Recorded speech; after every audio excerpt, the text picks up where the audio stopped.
जय हिंद, नमस्कार दोस्तों, स्वागत है एक नई वीडियो में। आज का वीडियो है रेलवे साइंस का, जो कि रेलवे का एग्जाम नज़दीक आ गया है, तो उसके लिए हमने वस्तुनिष्ठ प्रश्न का डिस्कस कर रहे हैं, जो कि फास्ट रिवीजन होगा। तो चलिए देखते हैं आज का पहला प्रश्न क्या है।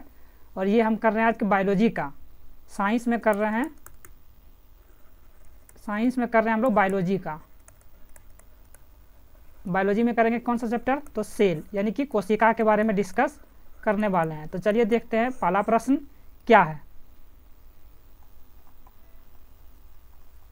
तो ये देख सकते हैं उसका दिया गया है कि कौन कौन सा हम टॉपिक करेंगे। तो पहला हमारा है कोशिका के बारे में, अगला दिन करेंगे कोशिका विभाजन, उसके बाद उत्तक, पादप उत्तक और जंतु उत्तक के बारे में। इसी तरह जितना भी दिया गया है सारा हम डिस्कस करेंगे, एक एक दिन वीडियो अपलोड करते जाएंगे, जो फास्ट रिवीजन होगा, जो कि एग्जाम के लिए काफ़ी हेल्पफुल होगा। तो चलिए देखते हैं पहला प्रश्न क्या है। पहला आपका दिया गया है कि जीवन की मूलभूत इकाई क्या है, यानी कि जीवन की मूलभूत इकाई यानी यूनिट क्या है। तो वो होता है कोशिका। क्या होता है? कोशिका, जो कि ऑप्शन नंबर ए में दिया गया है। नेक्स्ट प्रश्न है कि मानव शरीर में मौजूद निम्नलिखित कोशिकाओं में से किसमें माइटोकॉन्ड्रिया नहीं पाया जाता है। तो माइटोकॉन्ड्रिया यकृत कोशिका में पाया जाता है, श्वेत रक्त कोशिका में पाया जाता है और मांसपेशी कोशिका में पाया जाता है, लेकिन आरबीसी यानी लाल रक्त कोशिका है इसमें नहीं पाया जाता है। तो इसका राइट आंसर होगा ऑप्शन नंबर ए। नेक्स्ट प्रश्न क्या है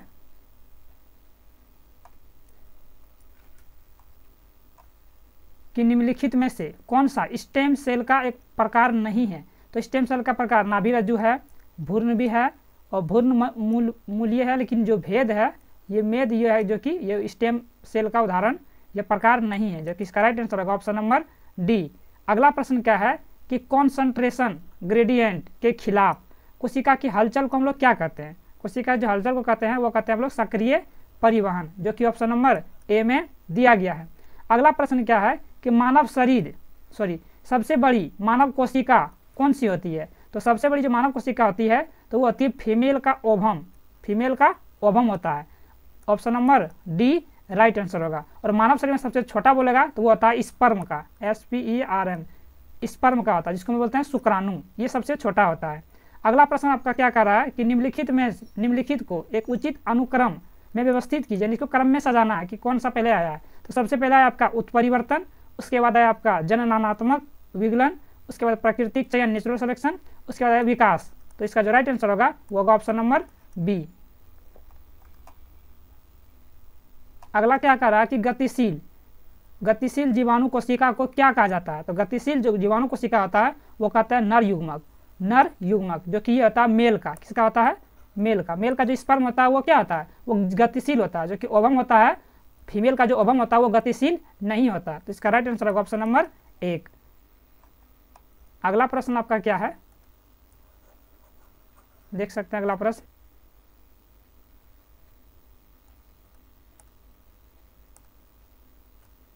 कि वनस्पति भागों या बीजों के बजाय कोशिकाओं के मध्य से नए पौधे को उगाना क्या कहा जाता है। तो उसको हम लोग कहते हैं टिश्यू कल्चर। ये बीज या उसके वनस्पति भागों से नहीं बल्कि उनकी मध्य नए पौधे से उगना कहते हैं हम लोग टिश्यू कल्चर। तो option number A right answer होगा। अगला प्रश्न देखते हैं क्या है। अगला प्रश्न ये रहा आपका कि किस कोशिका ऑर्गेनल को कोशिका का मास्टर कहा जाता है। ये कोशिका का मास्टर हम लोग कहते हैं न्यूक्लियस यानी नाभिक को। Option number D right answer होगा। अगला प्रश्न है कि डैश के कारण स्केलेरन कायमा कोशिका की दीवारें मोटी होती है। तो वो किसके कारण होती है? तो वो लिग्निन के कारण। ये एक्चुअल में क्या है कि उत्तक का क्वेश्चन है, ये सेल में दे दिया तो देख लेते हैं हम लोग। तो ये लिग्निन के कारण क्या होता है, स्केलेरन की कायमा की कोशिकाएं जो दीवारें होती है वो होती है मोटी। Option number A right answer होगा। अगला प्रश्न क्या है कि डैश में पतली कोशिका भित्ति के साथ अपेक्षाकृत अपशिष्ट कोशिकाएं होती है। तो अपशिष्ट कोशिकाएं जो होती है वो होती है पेरेनकाइमा। किसमें होती है? पेरेनकाइमा में होती है, जो कि ऑप्शन नंबर बी में दिया गया है। अगला प्रश्न क्या है कि ऊर्जा का उपयोग करते हुए पाइरुविक का विघटन कहाँ होता है। पाइरुविक का विघटन जो होता है वो होता है माइटोकॉन्ड्रिया में। Option number C. Power of house किसको कहते हैं? कोशिका का पावर हाउस वो माइटोकॉन्ड्रिया को ही कहा जाता है। अगला प्रश्न क्या है कि वैज्ञानिक नामकरण अथवा नामकरण की प्रणाली किसके द्वारा प्रस्तुत की गई थी। तो वो की गई थी कार्ल लिनियस के द्वारा, जो कि ऑप्शन नंबर ए में दिया गया है।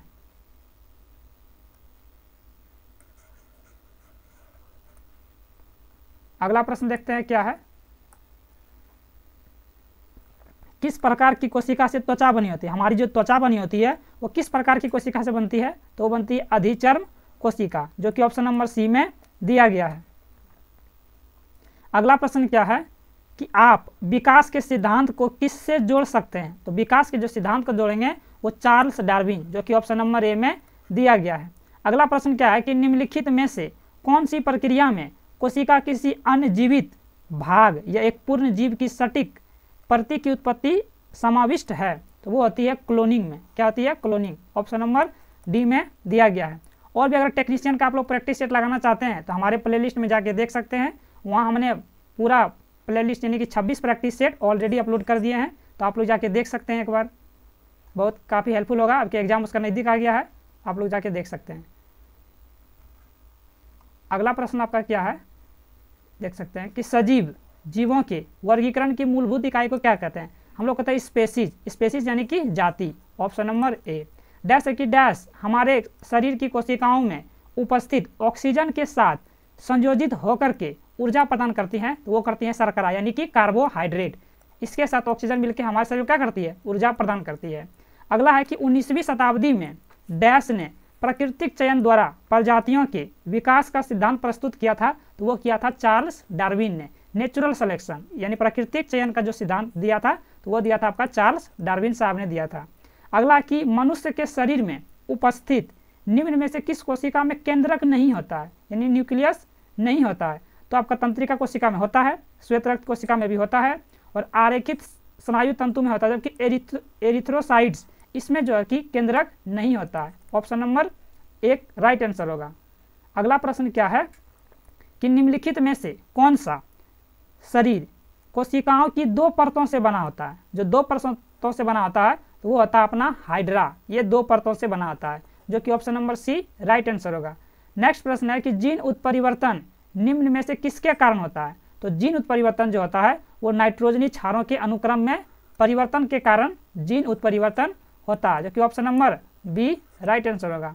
अगला है कि वैज्ञानिक जे मंडल यानी कि ग्रेगर जोहान मेंडल का निधन कब हुआ था, तो ग्रेगर जोहान मेंडल का जो निधन हुआ था वो कब हुआ था आपका, वो हुआ था आपका जाकर के 1824 में। कब हुआ था, 1884 ईस्वी में हुआ था, जो कि ऑप्शन नंबर बी में दिया गया है।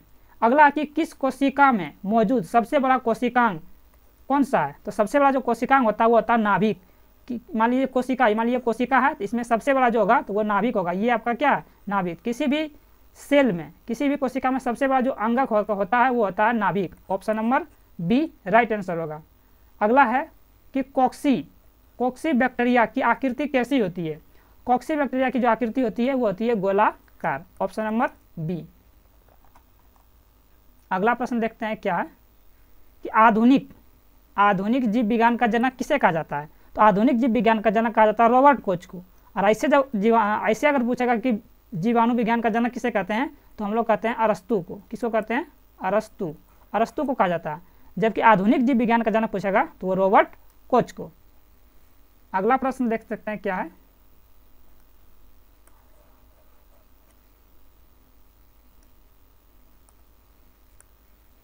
कि संक्रमित कोशिकाओं से अन्य गैर संक्रमित कोशिकाओं की रक्षा के लिए संक्रमित कोशिकाएं कौन सा प्रोटीन स्रावित करती है यानी कि निकालती है, तो वो हो जाएगा आपका इंटरफेरॉन, जो कि ऑप्शन नंबर सी में दिया गया है। अगला है कि कोशिका के सूत्री विभाजन के पश्चात जनक कोशिका की तुलना में संतति कोशिकाओं में डैश बचते हैं, तो वो बचते हैं बराबर। क्या होते हैं, बराबर। Option number B right answer होगा। अगला कि निम्नलिखित में से कौन सा कोशिकांग केवल पादप कोशिकाओं में पाया जाता है, तो सेब केवल अगर पादप कोशिका में बोलेंगे तो पाया जाता है लवक यानी प्लास्टिक केवल पादप कोशिका में पाया जाता है, जबकि रिक्तिकाएं लाइसोसोम और गोल्जी का ये दोनों कोशिका में पाया जाता है। तो इस प्रकार इसका राइट आंसर होगा ऑप्शन नंबर बी। अगला प्रश्न क्या है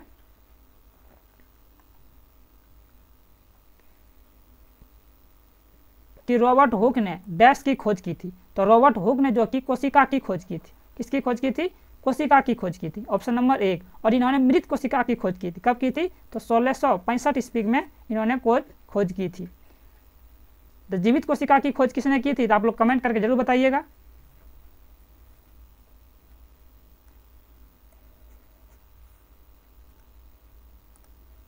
अगला कि उस प्रक्रिया का नाम बताएं जिसके द्वारा कोई एकल कोशिका स्वयं दो भागों में विभाजित होती है, तो उसको हम लोग कहते हैं बाइनरी विखंडन, जो कि ऑप्शन नंबर ए में दिया गया है। स्वतंत्र अस्तित्व के सक्षम जीव की सबसे छोटी इकाई को क्या कहते हैं? सबसे छोटी इकाई को कहते हैं सेल, यानी कि कोशिका कहते हैं। ऑप्शन नंबर ए, देखिए एनटीपीसी में पूछा गया है। अगला कि राइबोसोम डैश बनाते हैं, तो राइबोसोम क्या बनाते हैं? प्रोटीन बनाते हैं। अगला देख सकते हैं क्या है कि इनमें से कौन सा अधिकांश कोशिकीय प्रक्रियाओं के लिए ऊर्जा मापन की इकाई है, यानी कि एनर्जी करेंसी है, तो वह है एटीपी। क्या है? एटीपी, जो कि ऑप्शन नंबर ए में दिया गया है। अगला प्रश्न देख सकते हैं क्या है कि डैश कोशिका की एक प्रकार की अपशिष्ट निस्तारण प्रणाली है। वे किसी भी बाह्य सामग्री के साथ साथ खराब हो चुके कोशिकांगों को पचाकर कोशिका को साफ करने में मदद करते हैं, तो वो होते हैं लाइसोसोम। क्या होते हैं? Lysosome. Option number B. Equatorial plate पर कोशिका के केंद्र में गुणसूत्र का संरक्षण माइटोसिस के किस चरण का गठन करता है? तो वो करता है आपका मेटाफेज। इसी में कोशिका को हम लोग गिन सकते हैं या देख सकते हैं। अगला के निम्नलिखित में से क्या केवल पादप कोशिका में पाया जाता है? तो आप देखें आगे भी क्वेश्चन ये मिला था, पीछे भी, तो वो लवक को केवल पादप कोशिका में पाया जाता है, बाकी ये तीनों पादप और जंतु दोनों में पाया जाता है। डैश है कि डैश को कोशिका का पावर हाउस किसको कहते हैं? तो वो कहते हैं माइटोकॉन्ड्रिया को। अगला है कि साइटोप्लाज्म एक जेली जैसा द्रव होता है जो डैश में मौजूद होता है, तो ये केंद्रक और कोशिका भित्ति के बीच में होता है। मान लीजिए ये क्या कोशिका है, कोशिका में ये आपका क्या हो गया? केंद्रक, ये केंद्रक, और ये वाला जो देख रहे हैं यही है आपका क्या है? साइटोप्लाज्म, यानी कि कोशिका द्रव। और ये वाला जो दिख रहा है आपको ये है आपका कोशिका भित्ति या कोशिका झिल्ली कह सकते हैं, कोशिका झिल्ली है। तो ये आपका क्या हो गया? ये आप जंतु में कोशिका झिल्ली हो गया। अगर पादप में देखें तो पादप में ऐसे होता है आपका, तो ये आपका क्या हो गया? सेल वॉल, यानी कोशिका भित्ति। ये आपका हो गया कोशिका भित्ति, और इसी में मान लीजिए आपका ये केंद्रक हो गया, ये आपका केंद्रक है। तो इसी में ये जो वाला जो पाया जाएगा यहाँ पर, या इसी को हम लोग बोलते हैं साइटोप्लाज्म, यानी कि कोशिका द्रव। तो इस प्रकार इसका राइट आंसर क्या होगा? ऑप्शन नंबर 1 राइट आंसर होगा। अगला कि स्यूडोपोडिया डैश पर मौजूद अंगुली जैसी आकृति वाली संरचनाएं हैं, तो वो होती है अमीबा। किसमें होती है? तो ये अमीबा में होती है स्यूडोपोडिया जैसी अंगुली वाली आकृति। अगला है कि कोशिका का वह बाह्यतम आवरण कौन सा है जो कोशिका के अवयवों को उसके बाह्य आवरण से अलग करता है? तो वो होता है प्लाज्मा झिल्ली। प्लाज्मा झिल्ली को हम लोग कोशिका झिल्ली भी बोलते हैं। Option number 1।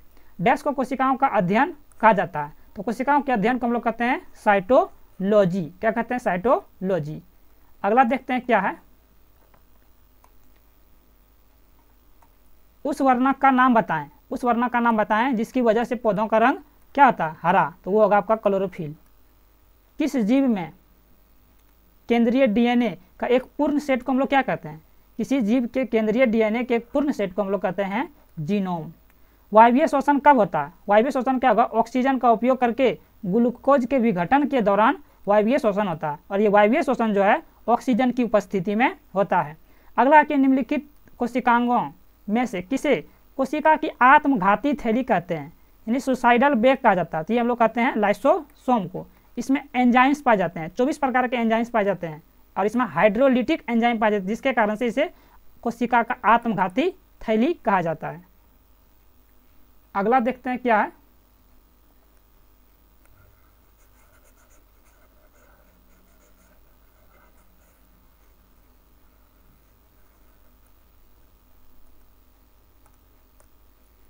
अगला कि केंद्रक और कोशिका झिल्ली के बीच भरे हुए जेली पदार्थ को क्या कहा जाता है? अभी यही हम लोग देखे थे, इसको हम लोग क्या कहते हैं? साइटोप्लाज्म। जैसे ये देख सकते हैं, ये कोशिका है, इसमें ये मान लीजिए केंद्रक हो गया, ये वाला जो द्रव भरा होता है इसी को हम लोग क्या कहते हैं? साइटोप्लाज्म कहते हैं। अगला कि निम्नलिखित में से कौन सा कथन असत्य है, यानी गलत कथन को बताना है? तो देखते हैं, जंतु कोशिकाओं में लवक नहीं पाया जाता, बिल्कुल सही है, ये केवल पादप कोशिका में पाया जाता है। पादप कोशिकाएं सामान्यतः जंतु कोशिका से बड़ी होती है, ये भी क्या है? सही है कि पादप कोशिकाएं बड़ी होती है जंतु कोशिका से। पादप कोशिकाओं में जंतु कोशिका की तुलना में छोटी रिक्तिकाएं होती है? नहीं, पादप कोशिका में रिक्तिकाएं बड़ी होती है और जंतु कोशिका में छोटी होती है। और चौथा सही होगा कि पादप कोशिकाओं में कोशिका भित्ति पाई जाती है, जबकि जंतु कोशिका में नहीं। तो इस प्रकार इसका जो राइट आंसर होगा वो होगा option number C right answer, क्योंकि यहाँ पूछ रहा है कि गलत कौन सा है। अगला है कि निम्नलिखित में से कौन सा बीमारी वायु के माध्यम से नहीं फैलती है। ये हमेशा देखना है, पूछेगा आपका कि नहीं, आप पढ़िएगा वायु के माध्यम से फैलती है तो मार दीजिए, गलत हो जाएगा। लेकिन लास्ट में देखना है कि यहाँ लिखा रहेगा आपका नहीं फैलती है, तो वो हैजा जो कि वायु के माध्यम से नहीं फैलती है। सामान्य बुखार, निमोनिया, तापेदी की वायु के माध्यम से फैलती है, जबकि हैजा आपके दूषित भोजन और जल से फैलती है।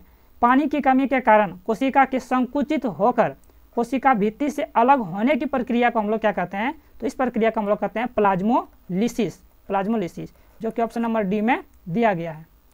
अगला है कि रॉबर्ट हुक द्वारा कोशिका की खोज किस प्रकार की गई। तो रॉबर्ट हुक के द्वारा जो कोशिका की खोज की गई थी 1665 ईस्वी में, और इन्होंने कैसे कोशिका की खोज की थी, तो मृत कोशिका की खोज की थी। तो इसने किया था कोर का निरीक्षण करते हुए, जो कि ऑप्शन नंबर डी में दिया गया है। निम्न में कौन सी झिल्ली संयोजित होकर थैली पाचक एंजाइमों से भरी होती है, तो वो क्या होता है, लाइसोसोम। केंद्रक और कोशिका झिल्ली के बीच मौजूद जेली जैसा तरल पदार्थ को हम लोग क्या कहते हैं, तो हम लोग कहते हैं कोशिका द्रव, यानी इसको इंग्लिश में क्या बोलते हैं, साइटोप्लाज्म, जो कि पीछे भी क्वेश्चन 2 बार आ चुका है। अगला प्रश्न देखिए क्या है कि निम्नलिखित में से कौन सा ऑर्गेनल किसी भी बाह्य सामग्री को पचाकर कोशिका को साफ रखने में सहायक होता है, साथ ही कोशिकांगों को क्लात भी करता है, यानी कि साफ करता है, तो वो कहा जाता है आपको लाइसोसोम। इसमें क्या पाया जाता है, हाइड्रोलिटिक एंजाइम्स पाए जाते हैं, जो कि कितने प्रकार के होते हैं, तो 24 प्रकार के होते हैं। अगला कि पुटिकाओं में प्रोटीन लिपिड के परिवहन, संशोधन और पैकेजिंग के लिए निम्नलिखित में से कौन सा कोशिकांग उत्तरदायी होता है, तो वो होता है गोल्जी अपार्ट्स, इसको हम लोग गोल्जी का भी बोलते हैं। और इसकी खोज किसने की थी, कैमिलो गोल्जी ने। किसने की थी, तो कैमिलो गोल्जी ने इसकी खोज की थी। अगला कि इनमें से कौन सा वर्णक दर्शन यानी कलर विजन से संबंधित है, तो वो हो जाएगी आपका शंकु कोशिकाएं कलर विजन से संबंधित है। अगला है कि निम्नलिखित में से कौन सा केवल एक प्रजनन कोशिका है, जो प्रजनन कोशिका क्या हो जाएगा, युग्मक, option number B right answer होगा। निम्नलिखित में से कौन सा जैविक पदार्थ के अपघटन का कारण है, तो जैविक पदार्थों का जो अपघटन का कारण होता है वो होता है बैक्टीरिया, यानी कि जीवाणु। अगला क्या है कि निम्नलिखित में से कौन सा विषाणु की विशेषता है, तो विषाणु की विशेषता क्या है कि विषाणु केवल मेजबान पर ही बहुगुणित होता है, यानी कि जीवाणु के शरीर में जाएगा तभी ये अपना प्रकोप दिखाएगा, अन्यथा ये अपना प्रकोप नहीं दिखा पाएगा। अगला है कि सामान्यतः मानव का कौन सा हिस्सा प्रतिमाह लगभग आधा इंच की दर से बढ़ता है, तो वो हमारे बाल हैं, जो कि आधा इंच की दर से हर एक महीने में बढ़ता है। मानव शरीर में डैश कोशिकाओं में डैश पाए जाते हैं, मानव शरीर की कोशिकाओं में 23 जोड़ी गुणसूत्र पाए जाते हैं, यानी कि 46 गुणसूत्र पाया जाता है। अगला है कि निम्नलिखित में से किस पक्षी का अंडा सबसे छोटा होता है, तो वो हमिंग बर्ड का अंडा क्या होता है, सबसे छोटा। इनमें से कौन सा ऑक्सीजन को शरीर के हर कोशिकाओं तक पहुंचाता है, तो वो पहुंचाता है RBC, red blood corpuscles, option number C. अगला है कि कोमा की आकृति वाले जीवाणुओं को हम लोग क्या कहते हैं, तो कोमा की आकृति वाली जीवाणुओं को हम लोग कहते हैं विब्रियो। क्या कहते हैं, विब्रियो कहते हैं, option number D right answer होगा। अगला क्या है कि मादा प्रजनन कोशिका का नाम क्या है, तो वो है आपका अंडा, ऑप्शन नंबर बी। एक कोशिका से दूसरे कोशिकाओं में पानी के अणु की गति डैश पर निर्भर करती है, तो वो करती है परासरणी दाब पर, ऑप्शन नंबर डी। अब यह पानी की गति की जगह अगर वायु के अणु की गति पूछता तो वो क्या होता, विसरण। क्या होता है, विसरण के द्वारा होता है। अगला कि हमारी त्वचा के नीचे की सबसे छोटी रक्त वाहिकाओं को हम लोग क्या कहते हैं, तो उसको हम लोग कहते हैं केशिका, option number A right answer होगा। अगला है कि निम्नलिखित में से कौन सा स्यूडोपोडिया को दर्शाता है। पीछे भी हमने देखे थे जो अंगुली जैसी संरचनाएं होती थी वो होती थी अमीबा में, तो ये अमीबा का अनियमित आकार को दर्शाता है, ऑप्शन नंबर बी। अगला कि डैश एपिडर्मिस कोशिकाओं में पाई जाने वाली वे एक कोशिकीय लंबी आकृतियां जो मिट्टी से जल और खनिज को अवशोषण करती है उसको हम लोग कहते हैं मूल रोम, option number A right answer होगा। अगला है कि नाभिक डैश के द्वारा कोशिका द्रव से अलग होता है। जो नाभिक कोशिका द्रव से जो अलग होता है वो नाभिक झिल्ली यानी कि कोशिका झिल्ली, सॉरी नाभिक झिल्ली से अलग होती है, option number B right answer होगा। निम्नलिखित में से किस कोशिकांग को सुसाइड बैग कहते हैं, यानी कि इसी को हम लोग कहते हैं आत्मघाती की थैली। ये बहुत बार क्वेश्चन पूछा गया है, जो कि ऑप्शन नंबर डी होगा, लाइसोसोम। निम्नलिखित में से कौन सा एक कोशिका के नाभिक में मौजूद नहीं होता है? कौन नहीं होता है? तो वो होता है प्लास्टिड। प्लास्टिड यानी कि लवक, ये कोशिका के नाभिक में मौजूद नहीं होता। बाकी ये तीनों क्या होते हैं डैश में ऑक्सीजन की उपस्थिति में पाइरूवेट का विखंडन होता है। तो पाइरूवेट का जो विखंडन होता है वो माइटोकॉन्ड्रिया में, और ये ऑक्सीजन की उपस्थिति में होता है। अगला है, कोशिका के नाभिक का आविष्कार किसने किया था? तो कोशिका का आविष्कार हम लोग देखें रॉबर्ट हुक ने किया था, लेकिन कोशिका के जो नाभिक का आकार किया था वो रॉबर्ट ब्राउन ने। Option number D right answer होगा। अगला है कि विभाजन में जन कोशिकाओं की तैयारी के लिए एक मूल कोशिकाओं को डैश परस्पर विभाजित करते हैं, तो दो समान कोशिकाओं में विभाजित करते हैं। Option number C right answer होगा। अगला क्या है, ऐसी प्रक्रियाएं जिसके द्वारा एक जीवित चौथे की कोशिका का ऑस्मोसिस के द्वारा पानी कम हो जाता है और सिकुड़ जाता है, उसे हम लोग क्या कहते हैं? तो उसे हम लोग कहते हैं प्लाज्मोलिसिस। क्या कहते हैं? प्लाज्मोलिसिस। इसका जो राइट आंसर होगा वो होगा ऑप्शन नंबर 1। अगला कि निम्नलिखित में से कौन सा कोशिका अंगक मुख्य रूप से कोशिका कार्य के लिए वसा और अणुओं लिपिड का निर्माण करती है? तो वो करती है आपका स्मूथ एंडोप्लाज्मिक रेटिकुलम। जो रेटिकुलम होता है, एंडोप्लाज्मिक रेटिकुलम, दो प्रकार के होते हैं, एक होता है रफ एंडोप्लाज्मिक रेटिकुलम और एक होता है स्मूथ एंडोप्लाज्मिक रेटिकुलम। तो स्मूथ एंडोप्लाज्मिक रेटिकुलम वह वसा और अणु के लिपिड का निर्माण करती है, जबकि रफ एंडोप्लाज्मिक रेटिकुलम वो राइबोसोम का निर्माण करती है। तो इस प्रकार इसका राइट आंसर होगा ऑप्शन नंबर डी। अगला है कि निम्नलिखित में से कौन सा कोशिकांग एडिनोसिन ट्राइफॉस्फेट उत्सर्जित करता है? तो वो करता है आपका माइटोकॉन्ड्रिया। अगला है कि निम्नलिखित में से किसने झिल्ली से बंधे कोशिका अंगक नहीं होते हैं? तो आपके प्रोकैरियोटिक में नहीं होते, बाकी यूकैरियोटिक्स में होते हैं। और ये तो दोनों इसमें यूकैरियोटिक्स में होते हैं, प्रोकैरियोटिक्स में नहीं होते। इसमें पूछ रहा है कि किस में नहीं होते हैं, तो वो क्या होते हैं? प्रोकैरियोटिक में नहीं होते हैं। अर्धसूत्री विभाजन में एक जनन कोशिका डैश संतति कोशिकाओं में विभाजित होती है? तो वो होती है चार संतति कोशिकाओं में विभाजित होती है। यह है अर्धसूत्री। अगर यहीं समसूत्री पूछेगा तो वो दो संतति कोशिकाओं में विभाजित होती है। तो इस प्रकार इसका राइट आंसर होगा ऑप्शन नंबर डी। अगला है कि वृद्धि के लिए अधिकांश कोशिकाएं विभक्त होती है। कोशिकाओं के विभाजन की यह प्रक्रिया डैश कहलाती है? तो यह कहलाती है सूत्री विभाजन। अगला है कि सूक्ष्म जैविकी के जनक को हम लोग क्या कहते हैं? तो वो कहते हैं एंटोनी वॉन लीeuwenhoek। डैश एपिडर्मिस कोशिकाओं में पाई जाने वाली वे एक कोशिकीय लंबी आकृतियां हैं जो मिट्टी से जल और खनिज को अवशोषण करती है, तो उसको हम लोग कहते हैं मूल रोम। ये ऊपर भी क्वेश्चन देख चुके हैं। अगला देखते हैं अगला क्या है कि निम्नलिखित में से कौन सा मस्कुलोस्केलेटल यानी कि रफ एंडोप्लाज्मिक रेटिकुलम सतह से जुड़ा है? तो वो होते हैं राइबोसोम। अभी बताए थे कि एंडोप्लाज्मिक रेटिकुलम दो प्रकार से होते हैं, एक होते हैं रफ एंडोप्लाज्मिक रेटिकुलम जो राइबोसोम का निर्माण करते हैं, एक होता है स्मूथ एंडोप्लाज्मिक रेटिकुलम जो लिपिड और वसा का निर्माण करते हैं। तो इस प्रकार इसका राइट आंसर होगा ऑप्शन नंबर डी।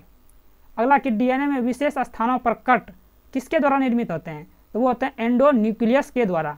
अब देखिए ये डीएनए है, मान लीजिए ये हुआ डीएनए आपका, सॉरी ये नहीं बना। अब ये विशेष प्रकार यहाँ जो कट बना है इसी को हम लोग कहते हैं एंडोन्यूक्लियस।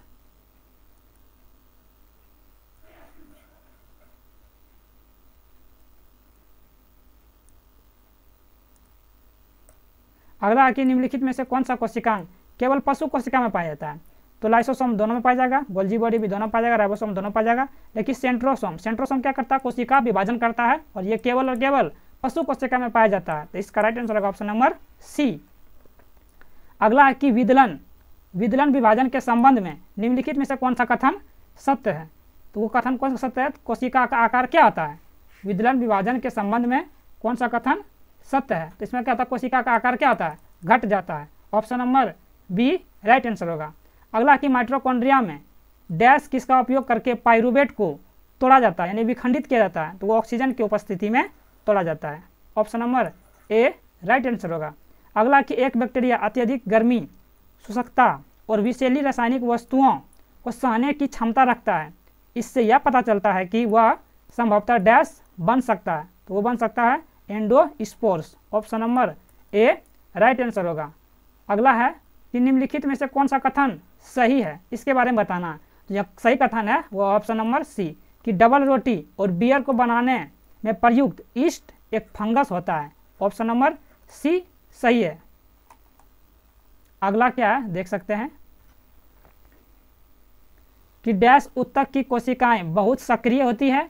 इनमें घने कोशिका द्रव यानी साइटोप्लाज्म, पतली कोशिका रस, भित्तियां, मुख्य नाभिक और कम रिक्तिकाएं होती है, तो वो होती है विभाज्योतक meristematic tissues. Option number A right answer होगा। अगला कि सूत्र युग्मन यानी साइनेप्स और ध्रुमसाएं यानी डेंड्राइट्स किससे संबंधित है, वह है स्नायु कोशिका से। Option number D right answer होगा। अगला है कि जीवाणुओं में श्वसन स्थल है, तो जीवाणुओं में जो श्वसन स्थल है वो है आपका मीसोसोम। जीवाणुओं में श्वसन स्थल है mesosome. Option number C right answer होगा। अगला है कि कोशिका प्रक्रियात्मक यानी फंक्शनल क्रियाओं का नियंत्रण कौन करता है, तो वो करता है आपका केंद्रक। Option number D right answer होगा।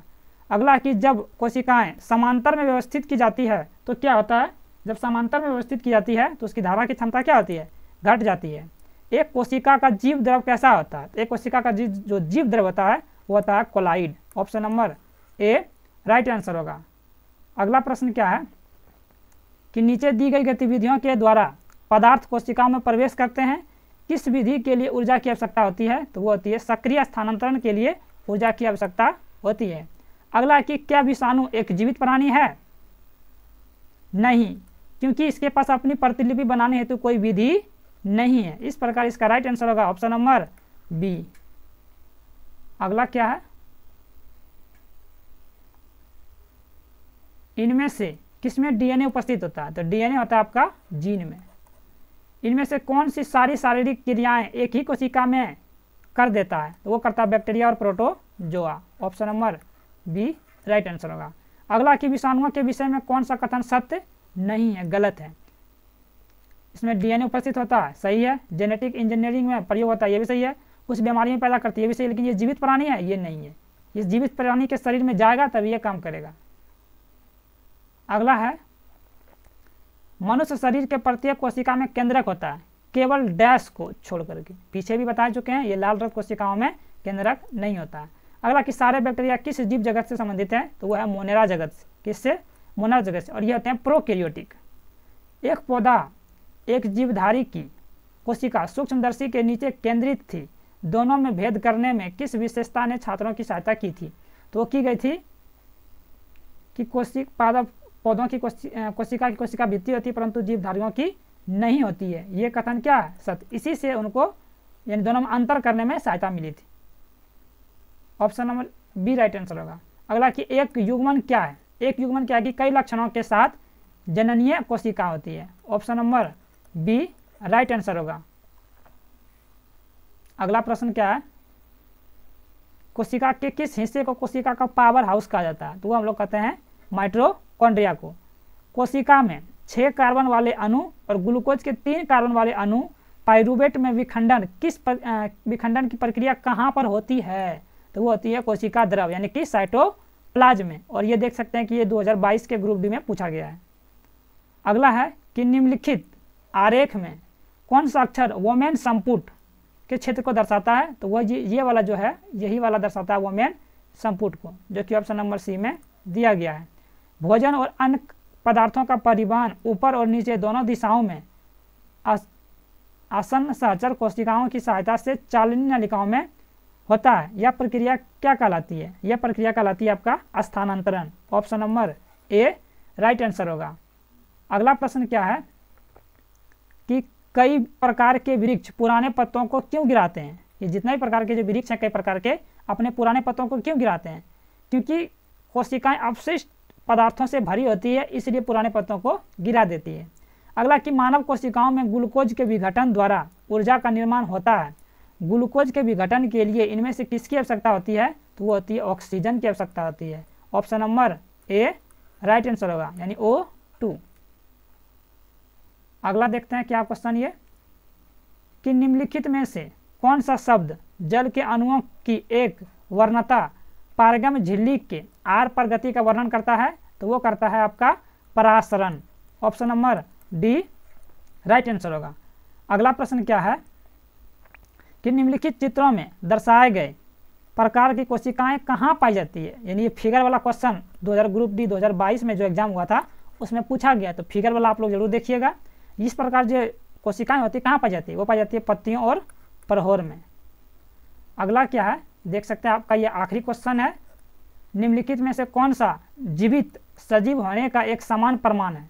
तो क्या है? तो वह है किसी भी प्रकार की गति, चाहे वृद्धि संबंधी हो या श्वसन संबंधी हो, वो सजीव होने का समान प्रमाण मिलता है।